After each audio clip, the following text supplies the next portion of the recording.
Leo tena. Haya leo ruti zako ni za wapi? Maana gari yako wewe ni kubwa lakini hata TRB zake hazieleweki. Leo ruti yako naenda Kariakoo, Gongo la Mboto, Manzese au Buguruni. Kama ulikuwa unaweza kununua hizo chips sijui, ulishindaje kunipa hiyo buku? Mimi mchai ni buku, kinigea buku tu tunamalizana. Chap kwa haraka. Sasa kama buku, tatizo buku tu au sio? Buku.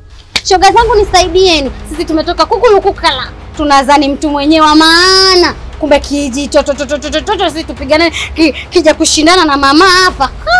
Sitako na feli kinyama yani. Unajua Yesu akuja kunitani kwangu afa ananisomea kesi. Ushauri wa mwisho yani. Kama ya kuzingua sana chukua piga vitasa, kunguta sana. Piga yenyewe. Mmoja atatulia. Eti kadumu kenyewe kako hivi tu anakuja hapa eti mdogo wangu. Namuelewa kweli huyu mwanangu. Afu mambo vipi wewe? Mbona unakuwa unapiga hizo wewe? Yaani kesi za sister ndo unaniletea mimi hapa nyumbani?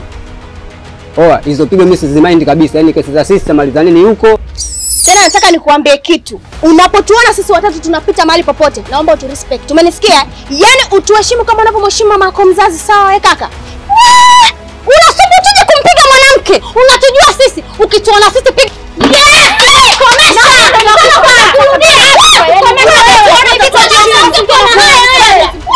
Tena wewe ukituona popote tuheshimu. Sisi ni